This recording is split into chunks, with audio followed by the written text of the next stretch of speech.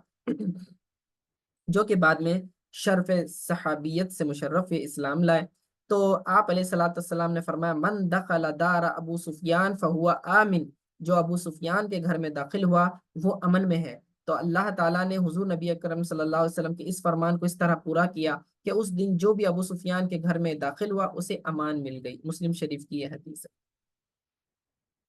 تو اتنا اتنا زیادہ آپ دیکھیں کیسا معافی کا معاملہ تھا کہ مکہ مکرمہ میں رسول اللہ صلی اللہ علیہ وسلم کی مخالفت کرنے والے میں دو شخص کا جو ابو لہب کے دونوں بیٹے تھے، تو حضور صلی اللہ علیہ وسلم کو بہت تکلیفیں بھی پہنچائی تھی۔ فتح مکہ کے دن یہ دونوں جو ہے کعبۃ اللہ کے پردوں کے پیچھے جا چھپے، تو رسول اللہ صلی اللہ علیہ وسلم نے ان دونوں کو وہاں سے خود کعبۃ اللہ کے پردوں کے پیچھے سے نکالا اور معاف کر دیا۔ تو اب یہاں دیکھنا یہ ہے کہ قانون کی نظر میں جو ہے اقلیتوں کا کیا مقام ہے، ٹھیک ہے۔ یہاں پر اسلام نے اسلام نے جو ہے equal status of minorities in the eyes of law, یہ جو ہے ڈکلیئر کر دیا ہے۔ قانون کی نظر میں مائنورٹیز کا حق جو ہے برابری ہے۔ امام ابو یوسف فقہ حنفی کے بڑے امام ہیں، آپ اپنی مشہور کتاب الخراج میں لکھتے ہیں کہ عہد نبوی اور خلافت راشدہ میں جو تعزیرات اور دیوانی قانون تھے، تعزیرات سے مراد جو کرمنل لاز ہوتے ہیں اور دیوانی قانون سے مراد جو سول لاز ہوتے ہیں، تو کرمنل اینڈ سول لاز دونوں میں مسلمان اور غیر مسلم مائنورٹیز کا درجہ ایکول تھا، برابر تھا۔ حضور صلی اللہ علیہ وسلم کے زمانے میں ایک دفعہ ایک مسلمان نے غیر مسلم کو قتل کر دیا، تو حضور صلی اللہ علیہ وسلم نے قصاص کے طور پر، بدلے کے طور پر اس مسلمان کے قتل کیے جانے کا جو ہے ڈکلیریشن دیا تھا، ڈیتھ پینالٹی سنائی تھی۔ تو یہ کرمنل لا کا بیس ہے، ٹھیک ہے، جو بتاتا ہے کہ جو لا کرمنل لا مسلمانوں کے لیے بنا ہے اسی کے اندر جو ہے نان مسلمس کو بھی فٹ کیا جائے گا۔ ایسا نہیں ہوگا کہ مسلمس کو رعایت دی جائے اور نان مسلمس پر ظلم کیا جائے، اس طرح نہیں۔ تو آقا علیہ الصلوۃ والسلام نے فرمایا غیر مسلموں کے حقوق کی حفاظت میرا سب سے اہم فرض ہے، فرمایا ہے، بہقی شریف کی حدیث، ٹھیک ہے۔ اسی طرح حضرت علی رضی اللہ تعالی عنہ کے پاس ایک مسلمان کو پکڑ کر لایا گیا جس نے غیر مسلم کو قتل کیا تھا اور پورا ثبوت موجود تھا، اس لیے حضرت علی رضی اللہ تعالیٰ عنہ نے قصاص میں اس مسلمان کو قتل کیے جانے کا حکم دیا۔ اب جو قاتل کے ورثہ نے مقتول کے بھائی کو جو ہے کچھ اماؤنٹ دے کر، معاوضہ دے کر معاف کرنے پر راضی کر لیا، یعنی جس نے قتل کیا تھا مسلمان کے گھر والوں نے کیا کیا، جس کے جو نان مسلم مر گیا تھا اس کے گھر والوں کو جو ہے کچھ رقم وغیرہ دے کر اس کو راضی کر لیا، یعنی دیت کہتے ہیں اس کو، یعنی جان کے بدلے جو مال دیا جاتا ہے دیت، تو قاتل کے ورثہ نے مقتول کے بھائی کو معاوضہ دے کر معاف کرنے پر راضی کر لیا۔ اب جب حضرت علی رضی اللہ تعالیٰ عنہ کو اس بات کا حکم ہوا تو اسے فرمایا شاید ان لوگوں نے تجھے ڈرا دھمکا کر تجھ سے یہ کہلوایا ہوگا کہ تو پینشمنٹ نہیں دینا، اس کو ڈیتھ پینلٹی نہیں دینا ہے، بلکہ کچھ پیسہ دے کر تم لوگ راضی ہو جاؤ، تو کہیں انہوں نے پریشر تو نہیں بنایا؟ تو حضرت علی رضی اللہ تعالیٰ عنہ کے کہنے پر ان کے گھر والوں نے کہا کہ نہیں نہیں، بات دراصل یہ ہے کہ ہمارا جو قتل کیے جانے سے تو میرا بھائی واپس آنے والا ہے نہیں، اور مجھے یہ لوگ اس کی دیت دے رہے ہیں، ٹھیک ہے، اس کو بلڈ منی کہتے ہیں، دیت یعنی بلڈ منی، خون بہا بھی کہتے ہیں اس کو، ٹھیک ہے، کیونکہ اس کے گھر والے میں سے کوئی شخص مر گیا ہے اور مارنے والے کے گھر والے کیا کرتے ہیں، اس کے بدلے پیسے دیتے ہیں، دیت دیتے ہیں، ایک آدمی کی 100 اونٹ وغیرہ دیت ہوتی ہے، بہت زیادہ۔ تو جو پسماندگان ابھی جو ان کے گھر والے بچے ہوئے ہیں، یہ لوگوں کے لیے سہولت ہو جائے گی، وہ اس منی کا استعمال کریں گے، بلڈ منی سے جو ہے اپنا گھر بار چلا سکتے ہیں، اس لیے خود اپنی مرضی سے بغیر کسی پریشر اور دبا کے ہم معافی دے رہے ہیں کر کے انہوں نے حضرت علی رضی اللہ تعالیٰ عنہ سے فرمایا۔ تو حضرت علی رضی اللہ تعالیٰ عنہ نے فرمایا کہ اچھا تمہاری مرضی، تم زیادہ بہتر سمجھتے ہو، لیکن بہرحال ہماری حکومت کا یہی اصول ہے کہ جو ہماری غیر مسلم رعایا میں سے اس کا خون جو ہے، جو ہماری رعایا میں سے ہے اس کا خون ہمارے خون کے برابر ہے، اور اس کی دیت ہمارے دیت کی طرح ہے، ٹھیک ہے، یہ بہقی شریف کی حدیث ہے۔ اسی طرح جو ہے ایک اور مولا علی رضی اللہ تعالیٰ عنہ سے روایت ہے کہ اگر کسی مسلمان نے عیسائی کو قتل کیا تو مسلمان اس کے بدلے قتل کیا جائے گا، اور امام ابو حنیفہ رحمۃ اللہ تعالی علیہ نے فرمایا یہودی، عیسائی اور مجوسی کی دیت آزاد مسلمان کی دیت کے برابر ہے، ٹھیک ہے۔ تو اسی قول کی بنا پر فقہا نے یہ اصول دے دیا کہ اگر کسی ذمی کو بلا ارادہ قتل کر دے تو اس کی دیت بھی وہی ہوگی جو مسلمان کو بلا ارادہ قتل کرنے سے لازم آتی ہے، ٹھیک ہے۔ در مختار میں بھی یہ مسئلہ لکھا ہوا ہے، علامہ ابن عابدین شامی نے بھی رد المحتار میں بھی اسے نقل کیا ہوا ہے، ٹھیک ہے۔ اسی طرح ایک دفعہ حضرت عمرو بن عاص والی مصر کے بیٹے نے ایک غیر مسلم کو ناحق سزا دی، تو خلیفہ وقت امیر المؤمنین حضرت عمر رضی اللہ تعالیٰ عنہ کے پاس جب اس کی شکایت ہوئی تو انہوں نے سر عام گورنر مصر کے بیٹے کو اس غیر مسلم مصری سے سزا دلوائی، اور فرمایا کہ تم نے کب سے لوگوں کو اپنا غلام سمجھ لیا ہے، حالانکہ ان کی ماؤں نے انہیں آزاد جنا تھا۔ تو اس قسم کی اور بھی جو ہے مثالیں ملتی ہیں جو خود رسول پاک صلی اللہ علیہ وسلم کے زمانے سے لے کر چاروں خلفائے راشدین کے اندر ملتے ہیں، کئی کئی مثالیں آپ کو ملیں گی۔ تو بہرکیف اصل مقصد بتانا پہلا یہ تھا کہ قانون کی نظر میں نان مسلمس مائنورٹیز کا ایکول مقام ہے، ٹھیک ہے، پہلا پوائنٹ۔ دوسرا، قانون کے نفاذ میں یعنی قانون کی اپلیکیبلٹی میں، لا کو جو اپلائی کیا جاتا ہے اس کے اندر بھی جو ہے ایکوالٹی کا حق حاصل ہے، یعنی اسلامی ریاست ہے،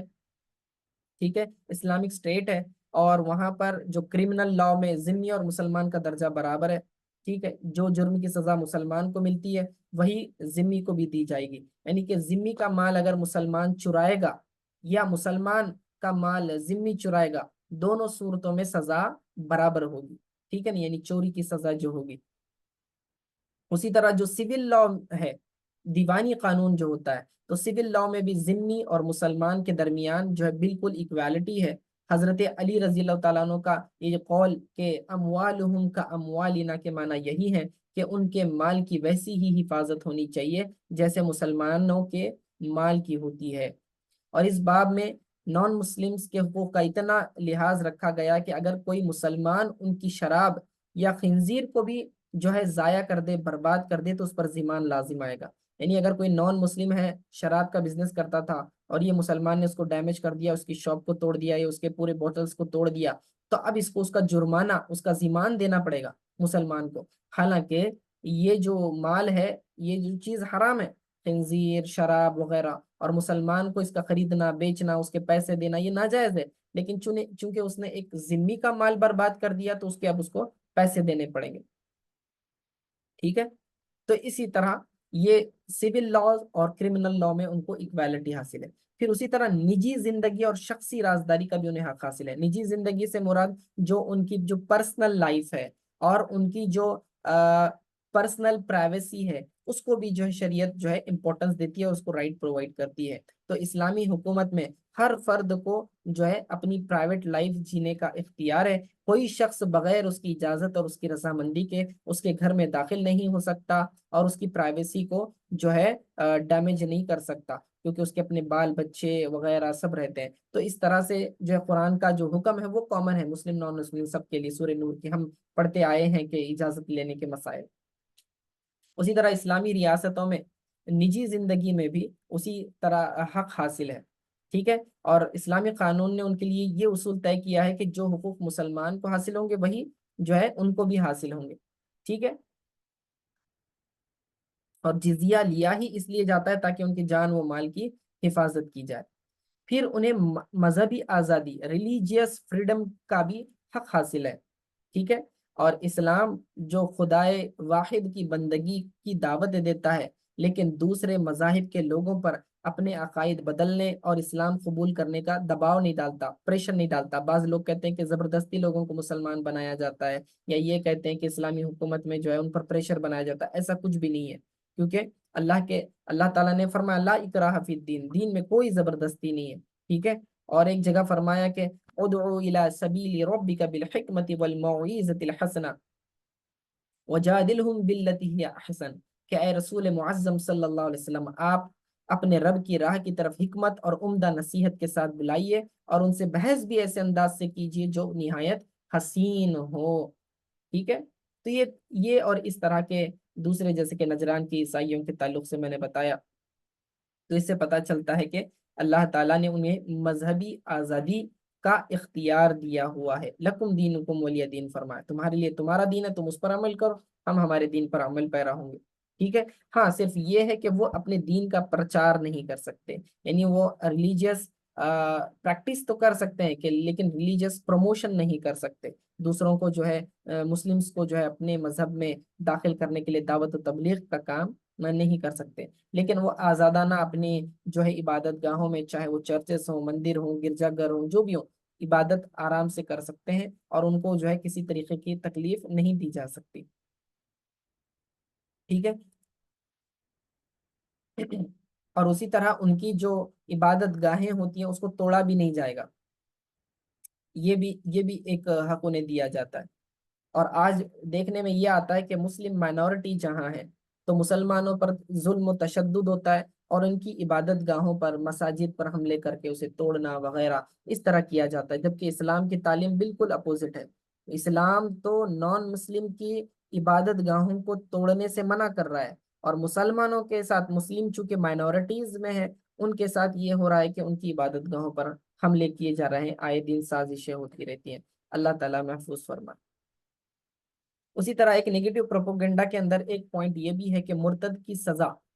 مرتد کسے کہتے ہیں یہ بھی سمجھ لیں، کہ ایسا مسلمان شخص جو پہلے مسلمان تھا، بعد میں اب اس نے مذہب اسلام کو چھوڑ دیا، پوری طرح سے ترک کر دیا، اپنی آئیڈینٹی، ریلیجیس آئیڈینٹی چینج کر لی، اب وہ مسلمان نہ رہا، ٹھیک ہے۔ تو یا تو اس نے دوسرا مذہب اختیار کر لیا ہوگا، یا تو اس نے کوئی مذہب اختیار ہی نہیں کیا، جیسے کہ ناستک ہوتے ہیں، ٹھیک ہے، کہ بس جو ہے مرتد ہو گیا، اسلام کو چھوڑ دیا۔ تو مرتد کی سزا اور اس کے اندر بھی جو ہے آزادی عقیدہ کا حق کیا ہے وہ سمجھنے کی ضرورت ہے۔ یاد رکھیں، لوگ کہتے ہیں مرتد کی سزا ہے قتل،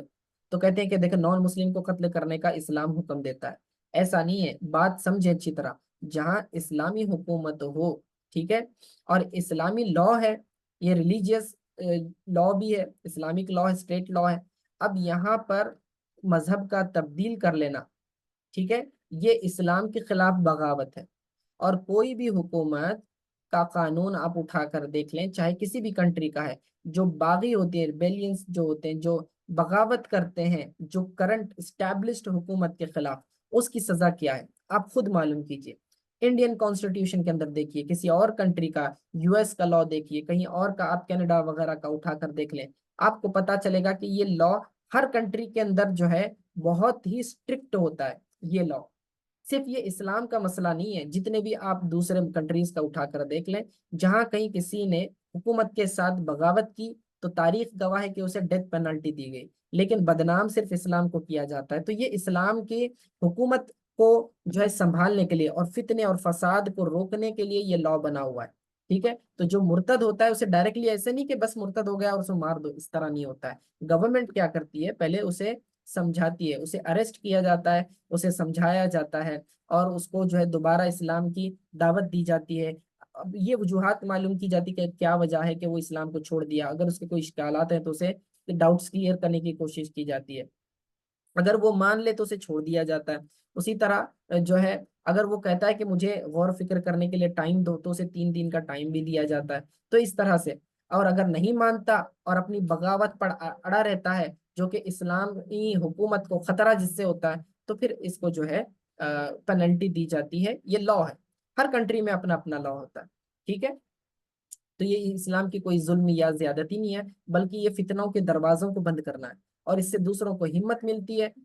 کوئی بھی جرم کی سزا اس لیے دی جاتی ہے تاکہ دوسرے لوگوں کو عبرت حاصل ہو اور وہ لوگ کیا کریں، ایسے جرم سے بچیں. ٹھیک ہے. اگر کسی جرم پر سزا ہی نہ ہو، مثال کے طور پر چوری کی سزا نہیں ہے، ریپ کی سزا نہیں ہے، قتل کی سزا نہیں ہے، پھر آپ دیکھیں گے ہر گلی میں، ہر چوراہے پر پھر اس طرح کے جرائم بڑھ جائیں گے. جہاں لا اسٹرکٹ ہے وہاں پر جو ریشو ہے کرائم کا وہ بھی جو ہے بہت ہی منیمل ہوتا ہے. تو آپ اسلامی حکومت جہاں ہے وہاں اٹھا کر دیکھ لیں کہ وہاں کرائم ریٹ کتنا ہے، اور جہاں پر جمہوری حکومتیں یا دوسری حکومتیں ہیں تو وہاں آپ کمپیئر کر کے دیکھ لیں تو آپ کو پتا چل جائے گا. ٹھیک ہے. اور اگر عورت مرتد ہو جاتی ہے تو ایسا نہیں ہے کہ اس کو ڈائریکٹلی ڈیتھ پینالٹی اس کو نہیں دی جاتی، بلکہ اس کو سزائے عمر قید کی سزا دی جاتی ہے، اسے مارا نہیں جاتا. ٹھیک ہے نا. تو اس کو جو ہے اگر اس سمجھایا جاتا ہے وہ مان جائے تو ٹھیک، ورنہ اس کو جو ہے ڈیتھ پینالٹی نہیں دی جاتی، اسے قید کر دیا جاتا ہے. حضور صلی اللہ علیہ وسلم نے جنگ کی حالت میں بھی مشرکین کی عورتوں کو قتل کرنے سے منع فرمایا ہے. اور اسی طرح جب کسی مرتدہ کو حاکم کے سامنے پیش کیا جائے، کوئی عورت ہے مرتد ہے، اسلام چھوڑ چکی ہے، اور حاکم وقت جو بادشاہ وقت اسلام کا ہوتا ہے اس کے پاس لے کر جایا جائے، اور وہ اپنے ارتداد کا انکار کرے، کہیں کہ نہیں میں نے تو اسلام نہیں چھوڑا، تو پھر اس کی گواہی، اور اس نے گواہی دی کہ نہیں میں اللہ کو مانتی ہوں، رسول اللہ صلی اللہ علیہ وسلم کو مانتی ہوں، تو پھر اس کو اس کی یہ بات ہی توبہ تصور کی جائے گی اور اسے سزا نہیں ہوگی، اسے چھوڑ دیا جائے گا. یہ بھی ایک رائٹ ہے. پھر اس کے بعد اقتصادی اور معاشی آزادی کا بھی حق حاصل ہے. اقتصادی اور معاشی کا مطلب کیا ہوتا ہے؟ یعنی کہ right to economic and financial freedom. ہر نان مسلمس کو بھی جو ہے حکومت اسلامیہ کے اندر اچھے سے اچھا جاب کرنے کا، پیسہ کمانے کا پورا آزادانہ اختیار ہوتا ہے. کسی قسم کی اس پر پابندی نہیں ہوتی. وہ ہر طرح کا کاروبار کر سکتا ہے جو مسلمان کر سکتے ہیں، سوائے اس کاروبار کے جو ریاست کے لیے اجتماعی طور پر نقصان کا سبب ہے. یعنی کہ وہ جس طرح مسلمانوں کے لیے جو قانون ہوگا، یعنی ایسا کوئی بزنس ہے یا تجارت ہے جس کی وجہ سے اسلامک اسٹیٹ کو جو ہے ڈیمیج ہوتا ہو، ٹھیک ہے، تو وہ مسلمانوں کے لیے بھی منع ہوگا، نان مسلمس کے لیے بھی منع ہوگا. جیسے کہ سودی کاروبار. سودی کاروبار ایسا ہے جو بالآخر پوری سوسائٹی کے لیے ہلاکت کا باعث بنتا ہے. اس وجہ سے مسلمانوں کو لیے بھی سودی کاروبار جائز نہیں ہے، اور اسی طرح نان مسلمس کے لیے بھی سودی کاروبار جائز نہیں ہے. حضور نبی اکرم صلی اللہ علیہ وسلم نے اہل نجران کو یہ لکھا کہ سود چھوڑ دو یا اللہ اور اس کے رسول صلی اللہ علیہ وسلم سے جنگ کے لیے تیار ہو جاؤ. اس سے پتہ چلتا ہے کہ اس معاملے میں جو ہے یہ قانون بھی ایکول ہے مسلمس اور نان مسلمس کے لیے. ٹھیک ہے. تو یہ بات ہو گئی. اب دوسرا آتے ہیں، باقی اس کے علاوہ جو کوئی بھی بزنس، حلال بزنس وہ لوگ اگر کرنا چاہیں تو بے جھجک کر سکتے ہیں، ان کے لیے کوئی اسلامی حکومت میں رکاوٹ نہیں ہوگی. ٹھیک ہے. پھر اجتماعی کفالت میں اقلیتوں کا بھی حق دیا گیا ہے. ٹھیک ہے. یعنی کلیکٹیو اسپانسرشپ، اجتماعی کفالت کہتے ہیں. جس طرح بیت المال کسی مسلمان کے معذور ہو جانے یا عمر رسیدگی بہت زیادہ بوڑھا ہو جانے یا غربت اور محتاج ہونے کی وجہ سے ان کی کفالت کی ذمہ داری لیتا ہے، یعنی اس کا گھر خرچ کا پرووائڈ کرتا ہے، دوائیوں کا خرچ پرووائڈ کرتا ہے. اسی طرح اسلامی بیت المال پر ایک غیر مسلم کے معذور ہونے یا عاجز ہونے کی صورت میں بھی اس کی کفالت لازم ہے. اسلامی حکومت کے اندر اگر کوئی کمزور معذور کما نہیں سکتا تو اس کا گھر خرچ جو ہے مسلم حکومت اٹھائے گی. یہ تک قانون ہے. رسول اللہ صلی اللہ علیہ وسلم نے یہودیوں کے ایک گھرانے کو صدقہ دیا، اور رسول اللہ صلی اللہ علیہ وسلم کے وصال کے بعد بھی انہیں دیا جاتا رہا ہے۔ ٹھیک ہے، امام اسقلانی نے اس کو روایت کیا۔ ایک مرتبہ حضرت عمر رضی اللہ تعالی عنہ نے دیکھا کہ ایک مرتبہ ایک یہودی کو دیکھا جو اندھا ہو چکا تھا، ٹھیک ہے، اور اندھا ہو چکا تھا، تو حضرت عمر رضی اللہ تعالیٰ عنہ نے اس کو ماہانہ وظیفہ مقرر کیا تھا، ایک پینشن مقرر کر دی تھی، کیونکہ حضرت عمر رضی اللہ تعالیٰ عنہ نے دوسری جگہ بھی یہ قانون نافذ کیا تھا، فرمایا تھا کہ جب تک یہ لوگ جوان تھے اور اسلامی حکومت کے اندر رہتے تھے تو تمہیں ٹیکس دیا کرتے تھے، اب جب یہ کمانے کے لائق نہیں رہے تو کیا تم انہیں چھوڑ دو گے بے سہارا؟ ایسا ہرگز نہیں کرنا ہے، بلکہ اسلامی بیت المال سے، جہاں سے مسلمان غریب مسلمانوں کو جو ہے مدد پرووائڈ کی جاتی ہے فنڈنگ سے، ٹھیک ہے، اور یہ پیسہ مسلمانوں کا ہوتا ہے، اسلامی جو بیت المال ہوتا ہے یہ مسلم فنڈ ہوتا ہے، تو مسلم فنڈ سے بھی نان مسلمز کی ہیلپ کی جاتی تھی،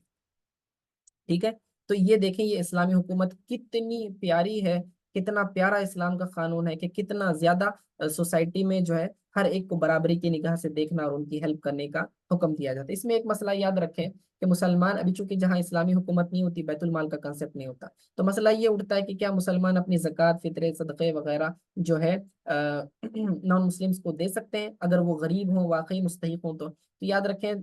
زکوٰۃ اور فطرہ جو واجب صدقات ہوتے ہیں، اس کو آپ نان مسلم کو نہیں دے سکتے، یہ مسلمانوں کا حق ہوتا ہے۔ رہی بات انسانی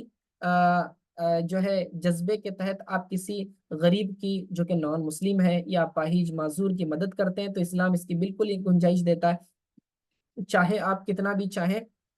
ان پر خرچ کریں، کوئی رکاوٹ نہیں، ٹھیک ہے۔ اب بعض لوگ اعتراض یہ کرتے ہیں، دیکھیں اسلام جو ہے کتنا تنگ نظری والا بیان کرتا ہے کہ مسلمان اپنی 2.5 زکوٰۃ نکالتے ہیں اور اس کو صرف مسلمانوں کو دینے کہتے ہیں اور نان مسلمس کو نہیں دیتے، حالانکہ انہوں نے دوسرا اینگل نہیں دیکھا۔ اسلام کہہ رہا ہے جو تمہارے پاس 100% اللہ نے مال دیا، 2.5% صرف مسلمانوں کو دینا ہے، یہ ان کا خاص ریزرویشن کیٹیگری ہے، لیکن جو 97 پوائنٹ کیا کتنے کہتے ہیں ہاں 96.5 جو بچ جاتا ہے، اس میں سے شریعت نے بالکل منع نہیں کیا کہ تم جو ہے نان مسلم پر خرچ نہیں کر سکتے، آپ چاہیں اس میں سے خرچ کریں۔ نان مسلم جو غریب ہیں، بیچارے اپاہج ہیں، معذور ہیں، مجبور ہیں، بیوہ ہیں، آپ بالکل ان پر خرچ کر سکتے ہیں، اسلام نے تو منع نہیں کیا، بلکہ اس پر بھی آپ کو اجر ملے گا، ٹھیک ہے نا۔ لیکن صرف جو واجب صدقات ہے اس کی کیٹیگری اللہ رب العزت نے مخصوص فرما دی گئی ہے، ٹھیک ہے، اللہ کی طرف سے۔ تو یہ دیکھنے کا اینگل الگ ہے، 2.5 کو آپ کیوں دیکھ رہے ہیں، باقی کی جو 90 ابو ہے اس کو کیوں نہیں دیکھتے؟ اس کے اندر تو حق ہے نا، آپ اس میں سے دیں، ٹھیک ہے۔ اسی طرح روزگار کی آزادی کا حق بھی انہیں حاصل ہے، ٹھیک ہے، یعنی جاب کا کو یہ حدیث پاک میں ہے کہ کوئی بھی اپنے ہاتھ کی کمائی سے بہتر اور کوئی کھانا نہیں کھا سکتا، اور اللہ کے نبی داؤد علیہ السلام اپنی ہاتھ کی کمائی سے کھاتے تھے، ٹھیک ہے۔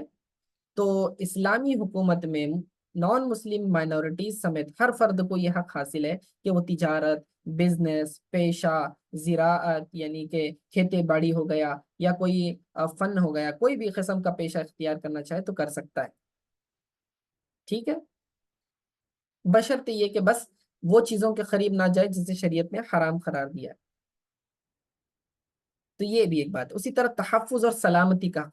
پروٹیکشن کا جو رائٹ ہے، یہ بھی اسلامی حکومت پرووائڈ کرتی ہے، جیسے کہ ہم نے پہلے بھی بتایا، ٹھیک ہے۔ تو اسلامی ریاستوں میں ان کی حفاظت کرنا یہ حکومت کی ذمہ داری ہوتی ہے، اگر اسلامی ریاست کا کسی دوسری قوم سے معاہدہ ہو تو اس قوم کے تحفظ و سلامتی کی ذمہ داری بھی اسلامی ریاست پر ہوگی، یعنی کہ ایک اسلامی اسٹیٹ قائم ہو چکا ہے اور دوسری کمیونٹی ہے، کوئی قوم ہے، کوئی قبیلہ ہے، اس کے ساتھ جو ہے پیس ایگریمنٹ ہوا ہے، تو پیس ایگریمنٹ ہونے کے بعد اب اسلامی حکومت جو ہے ان کو بھی پروٹیکشن پرووائڈ کرے گی، ان کے ساتھ جنگ نہیں لڑے گی، ٹھیک ہے۔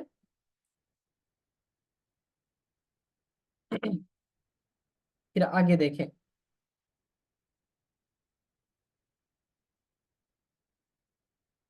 اب انہیں جو ہے تمدنی اور معاشرتی آزادی کا حق بھی حاصل ہے۔ یہ کیا ہے؟ ان کا کلچرل اور سوشل فریڈم ہے، کلچرل اور سوشل فریڈم۔ تو ایک دفعہ حضرت عمر بن عبدالعزیز نے حضرت حسن بصری رحمۃ اللہ تعالی علیہ سے دریافت فرمایا کہ خلفائے راشدین نے اہل ذمہ کو نکاح محرمات کی کیوں اجازت دے دی تھی، اور شاید آپ اس پر پابندی لگانا چاہتے تھے کیونکہ یہ فعل شناعت کے اعتبار سے بہت زیادہ شنیع ہے کہ فطرت سلیمہ اسے ہرگز قبول نہیں کرتی۔ تو جواب میں حضرت حسن بصری نے لکھا کہ انہوں نے جزیہ اس لیے دیا ہے کہ انہیں ان کے اعتقادات پر چھوڑ دیا جائے، اور آپ تو خلفائے راشدین کی پیروی کرنے والے ہیں، نہ کہ ان نئی راہ نکالنے والے۔ تو اسلامی ریاست میں وہ جہاں چاہیں فریڈم کے ساتھ رہ سکتے ہیں، تو سکونت کا یعنی کہ ریسیڈنشیل شپ کا انہیں بالکل حق حاصل ہے، ٹھیک ہے، سٹیزن شپ بھی انہیں دی جائے گی، وہاں پر وہ آزادانہ رہ سکتے ہیں۔ اسی طرح مائنورٹیز کی حفاظت اسلامی ریاست کی ذمہ داری ہے، جو کہ میں نے پہلے بھی بتا دی۔ یہ ایک ہو گیا۔ اگلا پوائنٹ کیا ہے؟ عسکری خدمات سے استثناء کا حق۔ عسکری کسے کہتے ہیں؟ جو فوجی ذمہ داریاں ہوتی ہیں، ٹھیک ہے۔ دیکھیے کسی بھی ملک میں اگر آپ رہتے ہیں تو وہاں کے نوجوانوں کو جو ہے حکومت ہائر کرتی ہے ڈیفنس فوج کے اندر، چاہے وہ بحری ہو، ہوائی ہو، یا پھر بری ہو، ٹھیک ہے نا، ایک آرمی، نیوی، ایئر فورس، سب کے اندر جو ہے اس قوم کے جو نوجوان ہوتے ہیں وہ پارٹیسپیٹ کرتے ہیں، اور حکومت ان کی ذمہ داری کیا ہوتی ہے کہ یہ لوگ فوج جو ہے اپنے ملک کی حفاظت کریں۔ لیکن یہ برڈن اللہ تعالیٰ اور اس کے رسول صلی اللہ علیہ وسلم کے قانون کے حساب سے یہ برڈن جو ہے نان مسلمس کے اوپر نہیں ڈالا گیا۔ یعنی اگر اسلامی حکومت ہے اور اسلامی حکومت کے اندر کچھ نان مسلمس رہ رہے ہیں، ٹھیک ہے، تو اگر فوج کی بھرتی ہوتی ہے اور تو یہ بوجھ جو ہے نان مسلمس کے اوپر نہیں ڈالا جائے گا، ذمی جو شخص ہوتا ہے اس کو چھوٹ دی جائے گی، ملک کی حفاظت کی ذمہ داری مسلمانوں کی ہوگی۔ یعنی یہ لوگ نان مسلمس اور مسلمس دونوں کے پروٹیکشن کے لیے اسلام مسلمان اپنی جانیں قربان کریں گے سرحدوں پر جا کر، ٹھیک ہے نا، کیونکہ ان سے ٹیکس ان کے پروٹیکشن کے خاطر ہی لیا جا رہا ہے۔ تو دیکھیں ان کی جان کی کس لیول تک اللہ تعالیٰ پروٹیکشن پرووائڈ فرما رہا ہے، ٹھیک ہے نا۔ اور یہ جنگ یرموک کے موقع پر رومیوں نے مسلمانوں کے مقابلے پر ایک زبردست فوج جمع کی، اور مسلمانوں کو شام کے تمام مفتوح علاقے چھوڑ کر ایک مرکز پر جمع ہونے کی ضرورت پیش آئی۔ یہ بہت ہی کرٹیکل معاملہ ہوا تھا، ملک شام کے تمام مفتوح علاقے چھوڑ کر انہیں ایک مرکز سے ایک سینٹر پہ آنے کی نوبت آ گئی تھی، کیونکہ رومن امپائر میں جو جنگ یرموک میں جو ہے رومیوں نے بہت زیادہ پریشر بنایا تھا، جنگ کا جو ہے کرٹیکل ہو گیا تھا معاملہ۔ تو حضرت ابو عبیدہ رضی اللہ تعالیٰ عنہ نے اپنے امراء کو خط لکھا کہ جو کچھ جزیہ وہ خراج تم نے ذمیوں سے وصول کیا ہے انہیں واپس کر دو، اور ان سے کہو کہ اب ہم تمہاری حفاظت سے عاجز ہیں، اب مسلمانوں کی اتنی طاقت نہیں ہے کہ وہ تمہیں پروٹیکٹ کر سکیں، لہٰذا تم اپنے معاملے سے آزاد ہو جائے، اور یہ تمہارا ٹیکس ہم تم کو واپس کر رہے ہیں، اس لیے ہم نے جو مال تمہاری حفاظت کے لیے لیا تھا وہ اب ہم تم کو واپس کر رہے ہیں۔ تو چنانچہ سارے لشکروں کے عمرا نے یہ جمع شدہ رقم واپس کر دی تھی۔ آپ مجھے بتائیں کہ کون سی گورنمنٹ ٹیکس لینے کے بعد آپ کو واپس کرتی ہے؟ بولیے، جو کہ آپ کی پروٹیکشن کے خاطر لیا گیا۔ لیکن اسلام نے جہاں اپنی ذمہ داری کی بات آئی، حقوق کی بات آئی، تو دیکھا کہ اگر حق ادا نہیں کیا جا رہا ہے تو ان کا ٹیکس واپس کر دیا جائے۔ اسی طرح اقلیتوں سے، مائنورٹیز سے معاہدے کی پاسداری اسلامی ریاست کا فریضہ ہے۔ جو بھی ایگریمنٹس مائنورٹیز کے ساتھ ہوتے ہیں تو اسلام کی ڈیوٹی ہوتی ہے کہ وہ ان کو فلفل کرے، ٹھیک ہے، یہ بھی ایک بات ہو گئی۔ اسی طرح جنگی قیدیوں کے حقوق بھی دیے گئے۔ اسلام نے جو جنگ میں قیدی آتے ہیں، نان مسلمس جو ہیں کیپچر ہوتے ہیں، ٹھیک ہے، قیدی بنا لیے جاتے ہیں، تو اس کے اندر جنگ، اس میں بھی ان کے ساتھ حسن سلوک کا معاملے کا حکم دیا ہے۔ فرمایا کہ جنگ بدر کے ایک قیدی کا بیان ہے کہ اللہ تعالیٰ مسلمانوں پر رحم کرے کہ یہ اپنے اہل و عیال سے اچھا کھانا ہمیں کھلاتے تھے، اور اپنے گھر کے لوگوں سے کہیں زیادہ ہماری آرام کا خیال رکھتے تھے۔ مخالفین سے یہ سلوک اس لیے کیا جاتا تھا کہ اسلام دشمن کو بھی جو ہے تکریم انسانیت کا مستحق سمجھتا ہے، کیونکہ وہ بھی انسان ہے، تو انسان ہونے کے ناطے انہیں کھلانا پلانا سہولت دینا یہ اس لحاظ سے دیا جاتا۔ صرف ان کی کافر ہونے کی بنیاد پر انہیں جو ہے تکلیف دینا اور تڑپانا اور بھوکا رکھنا، اس طرح شریعت پسند نہیں کرتا۔ اگر جیلوں میں بھی اگر کوئی نان مسلم قید ہوتے ہیں تو ان کی پوری خیال رکھنا ان کی ضروریات کا یہ اسلامی حکومت کی ذمہ داری بن جاتی ہے، ٹھیک ہے نا۔ تو آپ دیکھیں، لیکن ہوتا یہ ہے کہ جہاں کہیں تشدد اور ظلم ہوتا ہے مائنورٹیز پر، اب ان کے چونکہ وہ لوگ حکومت کے خلاف کچھ نہیں کر سکتے، طاقت ان کی کمزور ہوتی ہے، تو ان پر ظلم کیا جاتا ہے، الزامات لگائے جاتے ہیں جیسے مسلمانوں پر لگائے جاتے ہیں اور انہیں جیلوں میں قید کر دیا جاتا ہے، ان پر بہت زیادہ ظلم ہوتے رہتے ہیں۔ تو یہ بہت ساری باتیں ہیں، اور اس کے علاوہ اور بھی تفصیل ہے کہ رسول اللہ صلی اللہ علیہ وسلم نے کیسے کیسے نان مسلمس کے ساتھ معاہدے کیے تھے، وہ سارے آپ جو ہے تفصیل سے انشاءاللہ ہم بتائیں گے، اس کتاب میں آپ پڑھ سکتے ہیں۔ چند ایک مثال میں بتاتا ہوں کہ حضرت صدیق اکبر رضی اللہ تعالیٰ عنہ کے زمانے میں مائنورٹیز کے لیے کیا حقوق دیے گئے تھے۔ حضرت خالد بن ولید رضی اللہ تعالیٰ عنہ نے جب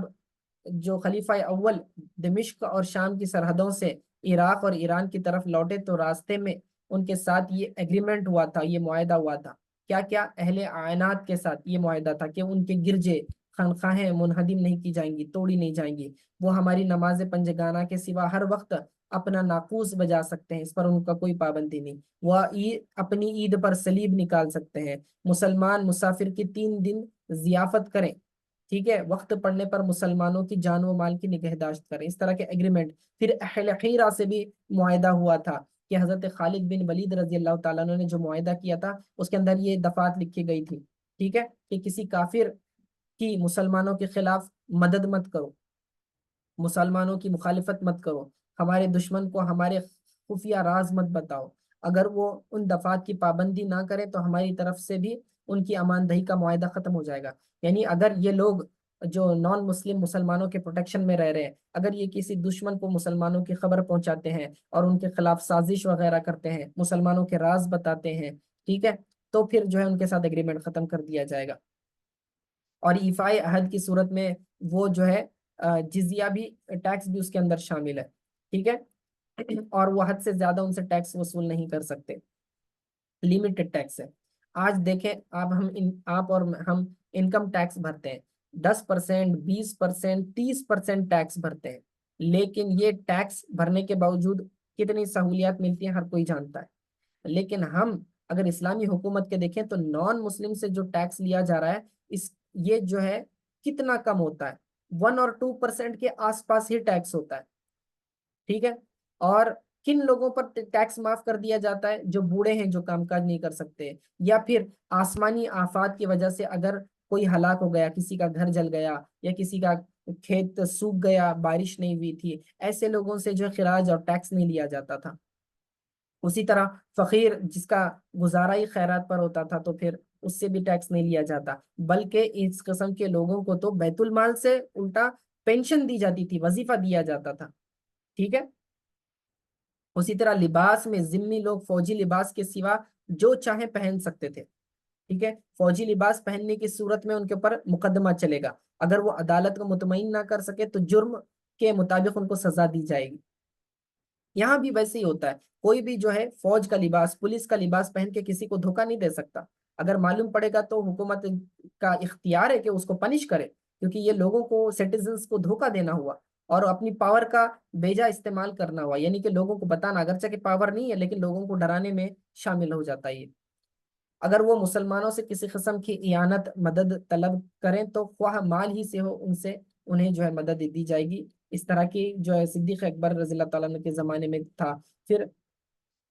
خلافت حضرت عمر رضی اللہ تعالیٰ عنہ میں بھی الگ الگ حقوق دیے گئے تھے، حضرت عثمان رضی اللہ تعالیٰ عنہ کے زمانے میں بھی رائٹس دیے گئے تھے۔ غرض یہ کہ بہت ہی تفصیل ہے، آپ اگر ان موضوعات کے تعلق سے جو ہے تفصیل جاننا چاہیں کہ کس طرح حضرت ابوبکر صدیق رضی اللہ تعالیٰ عنہ کے زمانے میں اور فاروقی خلافت میں جو ہوا تھا ایگریمنٹ، عثمانی خلافت میں جو ہوا، اور مولا علی رضی اللہ تعالیٰ عنہ کے زمانے میں جو خلافت میں جو مائنورٹیز کے حقوق دیے گئے تھے، تو وہ کیا تھے، کیسے تھے، تفصیلات پڑھنے کے لیے آپ جو ہے اسلام میں اقلیتوں کے حقوق کے نام سے حضور سیدی شیخ الاسلام ڈاکٹر محمد طاہر القادری صاحب کی ایک کتاب ہے، اسی میں آپ کو ساری تفصیلات مل جائیں گی، سارے واقعات مل جائیں گے، اور آپ جو ہے جی بھر کر جو ہے اس سے استفادہ حاصل کر سکتے ہیں۔ ابھی یہ ہماری وقت میں اتنی گنجائش نہیں ہے کہ میں سارے پوائنٹس کور کر سکتا، اس لیے میں نے سرسری طور پر چند ایک باتیں آپ کے سامنے رکھی، ایٹ لیسٹ اس سے جو ہے آپ کے سامنے جو ہے ایک اسلام کا وہ پکچر آ جاتا ہے کہ جس سے پتہ چلتا ہے کہ رائٹس کو لے کر، رائٹس کے پروٹیکشن کو لے کر کتنا زیادہ اسلام ایمفسس کرتا ہے، چاہے وہ مسلم ہو یا نان مسلم ہو۔ اور اگر مسلم بھی ہے تو ہر انڈیویجول کے اپنے رائٹس شریعت اسلامیہ نے مقرر کیے ہوئے ہیں، شوہر کے، بیوی کے، پیرنٹس کے، رشتہ داروں کے، اساتذہ کے، پڑوسیوں کے۔ غرض یہ کہ جہاں جہاں جس کے ساتھ بھی سوشل انٹریکشن ہوتا ہے، ہر ایک سوشل انڈیویجول کے لیے ایک مخصوص قسم کے حقوق اللہ اور اس کے رسول صلی اللہ علیہ وسلم نے مقرر فرمائے ہیں۔ تو ہمارے اوپر لازم ہے، ضروری ہے، کیونکہ وی آر سوشل پیپل، ہم ایک بغیر معاشرے، سوسائٹی کے بغیر نہیں رہ سکتے۔ تو ان سارے لوگوں کے ساتھ امن و امان کے ساتھ، پیس کے ساتھ رہنے کے لیے وقت کی یہ ضرورت ہے کہ ہم لوگوں کے حقوق کو سمجھیں، پڑھیں، اس کی تعلیم کو عام کریں اور خود اس پر عمل پیرا ہوں، اور اپنے عمل کے ذریعے جو ہے لوگوں کو اسلام کی طرف راغب کریں۔ جب لوگ دیکھیں گے کہ مسلمان اتنے اچھے ہیں، اپنے گھر والوں کے ساتھ بھی اچھے ہیں، پڑوسیوں کے ساتھ بھی اچھے ہیں، باہر والوں کے ساتھ بھی اچھے ہیں، نان مسلمز کے ساتھ بھی اچھے ہیں، تو خود بخود ان کا دل نرم ہو جائے گا اور ان کے جو لیے ہدایت کے راستے آسان ہو جاتے ہیں۔ چند ایک مسائل ہمارے معاشرے میں آتے ہیں نان مسلمز کے تعلق سے، میں سرسری بتا دیتا ہوں، ٹھیک ہے۔ سلام کرنے کا مسئلہ میں نے بتا دیا کہ یہ سلام کے آداب میں ہم نے بتا دیا کہ کیا نان مسلمز کو سلام کر سکتے ہیں یا جواب نہیں دے سکتے ہیں یا دے سکتے ہیں، اس کی تفصیل ہم بتا چکے ہیں۔ صدقے کے تعلق سے بھی میں نے بتا دیا۔ اسی طرح کوئی تہوار ہے، نان مسلمز کا تہوار ہے، وہ اپنی کوئی ریلیجیس عید مناتے ہیں، تو کیا ہم ان کی عید میں شریک ہو سکتے ہیں؟ یاد رکھیں، مسلمان کسی غیر مسلم کے مذہبی تہوار میں، جو اس کی مذہبی آئیڈینٹی ہوتی ہے، اس کے اندر اس کو اچھا سمجھتے ہوئے بالکل شریک نہیں ہو سکتا، کیونکہ وہ اگر شرک اور کفر پر مبنی ان کا مذہب، ان کے تہوار کے اندر یہ بات شامل ہے، تو کفر پر راضی رہنا یہ ایمان کو اپنے خطرے میں ڈالنے جیسی بات ہوتی ہے۔ اسی طرح ان کے تہواروں پر مبارکباد دینا، تو یاد رکھیں مکس کمیونٹی میں اگر صرف ایسے الفاظ سے مبارکباد دینا جو براہ راست وہ ان کے ریلیجن کو سپورٹ نہ کرتا ہو، صرف آپ ہیپی ہالیڈیز وغیرہ کہہ دیتے ہیں تو یا ان کے لیے ہیپی فیسٹیول والی بات کہہ دیتے ہیں، تو اس میں کوئی حرج نہیں ہوتا۔ باضابطہ ان کا کوئی اسپیسیفک ایونٹ ہے جو شرک اور کفر پر مبنی ہے، تو اس کے اوپر جو ہے مبارکباد نہیں دینی چاہیے، احتیاط کرنی چاہیے۔ خاص طور سے جو فورن کنٹریز میں ایسا ہوتا ہے، سارے لوگ مل کر رہتے ہیں، اگر ایسے حالات ہیں کہ اگر آپ ان کی بات کا جواب نہیں دیں گے، مبارکباد نہیں دیں گے، تو اس لیے اسلام کی نیگیٹو امیج اور نیگیٹو مائنڈ سیٹ ان کا بن جائے گا، تو پھر اس کا جواب دے سکتے ہیں آپ۔ اسی طرح جو ہے غیر مسلم کا اگر یہ کیا کہتے ہیں، اگر مسلمان کے جنازے میں کوئی غیر مسلم شریک ہو جاتا ہے یا پھر قبر پر مٹی بھی ڈال دیتا ہے، تو کوئی حرج نہیں ہوتی، اس سے کچھ مسلمان کے اوپر فرق نہیں پڑتا۔ اگر وہ مربت کی وجہ سے، مسلمان سے محبت کی وجہ سے جنازے میں شرکت بھی کرتا ہے تو کوئی حرج نہیں ہے۔ پھر ان سے لین دین کرنا، ان سے خرید و فروخت کرنا بالکل جائز ہے۔ سارے آپ تجارت کے معاملات وغیرہ جیسے مسلمانوں کے ساتھ کرتے ہیں، نان مسلم کے ساتھ بھی کر سکتے ہیں۔ ان کے ساتھ کھانا پینا بھی ایسا نہیں کہ حرام ہے، ہاں اگر ٹیبل پہ شراب اور خنزیر وغیرہ رکھی ہے تو پھر تو ناجائز ہے کہ آپ وہاں بیٹھے۔ البتہ ساتھ میں مل کر آفس کے کلیگس ٹفن وغیرہ کھاتے ہیں، اسکول کے فرینڈز وغیرہ ٹفن وغیرہ کھاتے ہیں، تو اس میں کوئی حرج نہیں، ایک دوسرے کا ٹفن شیئر کرنا، اس میں بھی کوئی پرابلم نہیں ہوتا۔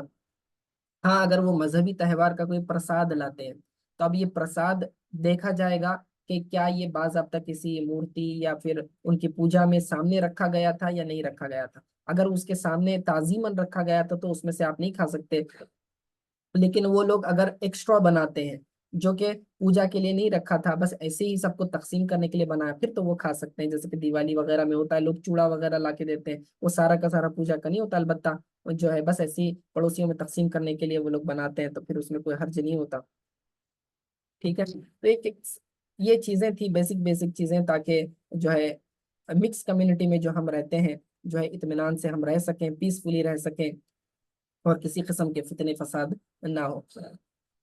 اللہ تعالیٰ سے دعا ہے کہ اللہ تعالیٰ ہمیں کہنے سننے سے زیادہ عمل کرنے کی توفیق عطا فرمائے، ہمارے ملک میں، ہمارے معاشرے میں، ہمارے اس شہر میں اور پورے ہندوستان میں اللہ تعالیٰ امن و امان کا ماحول برقرار رکھے، اور مسلمانوں کو نان مسلمس کے ساتھ اور تمام مسلمانوں کے ساتھ مل جل کر رہنے، پیار و محبت سے رہنے کی توفیق عطا فرمائے۔ اللہ تعالیٰ فتنے فساد سے اور دنگ فساد سے جو ہے مسلمانوں کی اور اس ملک کے تمام لوگوں کی حفاظت فرمائے، اور ایسی حکومت کو جو ہے ہندوستان پر غلبہ عطا کرے جو جس سے جو ہے تمام لوگوں کا بھلا ہو، تمام مسلمانوں کا بھی بھلا ہو، کسی کے حقوق نہ چھینے جائیں، کسی پر ظلم نہ ہو۔ تو اللہ تعالیٰ سے دعا ہے کہ اللہ تعالیٰ جو اس رمضان کی برکت سے جو ہے اہل ہندوستان پر رحم فرمائے، اور پوری دنیا کے جہاں کہیں بھی مسلمان ہیں ان پر بھی رحم فرمائے۔ وصلی اللہ تعالی علی خیر خلقی محمد وآلہ وصحبہ اجمعین برحمتک یا ارحم الراحمین۔